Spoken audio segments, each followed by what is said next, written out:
তখন তখন মাথায় যা এসেছে তাই বলেছি। এখানে আমরা অফ দ্য কাফ ইডিয়মটি ইউজ করব।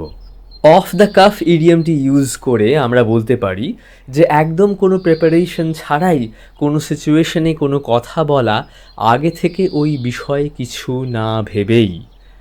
মানে এরকম তো হতেই পারে তুমি জানতেই না যে এরকম একটা সিচুয়েশন অ্যারাইজ করবে যেখানে তোমায় কিছু বলতে হবে। I didn't know what to say, so I just spoke off the cuff. I am sorry if you feel hurt by what I said. কী বলবো বুঝতে পারছিলাম না, তাই তখন তখন যেটা ভালো মনে হয়েছে বলেছি। আমার কথা যদি তোর খারাপ লেগে থাকে তাহলে সরি রে। আবার কখনো কখনো এরকমও হয় যে আগে থেকে কোনো প্রিপারেশন না থাকলেও কেউ হয়তো একদম পারফেক্ট জিনিস বলে এসেছে। হতেই পারে যে বক্তা নিজেও রিয়েলাইজ করেনি সে কতটা ভালো বলেছে প্রিপারেশন ছাড়াই। পরে সে তার বন্ধুকে টেক্সট করে বলছে, I thought I messed up, I hadn't prepared for the interview, so I just spoke off the cuff, but it turns out they really liked me.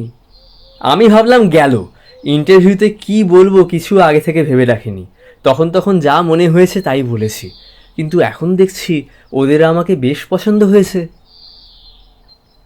টিচার্সদের এরকম সিচুয়েশনে অনেক সময়ই পড়তে হয়, যেখানে স্টুডেন্টসরা হঠাৎ করে কোনো অনুষ্ঠানে রিকোয়েস্ট করে স্টেজে উঠে কিছু বলার জন্য।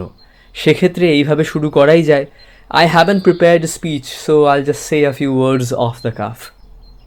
অফ দ্য কাফকে হাইফেনেটেড করে এইভাবেও ইউজ করা যায়, an off the cuff remark.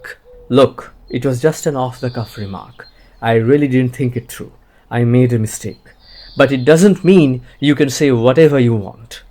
দেখ, আমি কিছু ভেবে বলিনি, আমার ভুল হয়েছে, কিন্তু তার মানে এই নয় যে তোর যা ইচ্ছা তাই বলবি। এই হলো ব্যাপার। এই ভিডিওটা এই সিরিজের প্রথম ভিডিও। নতুন কিছু যদি শিখে থাকো ভিডিওটা লাইক করো, আর চ্যানেলটাকে সাবস্ক্রাইব করো যদি এমনই আরও ভিডিওস দেখতে চাও। Until next time, this is RB signing off.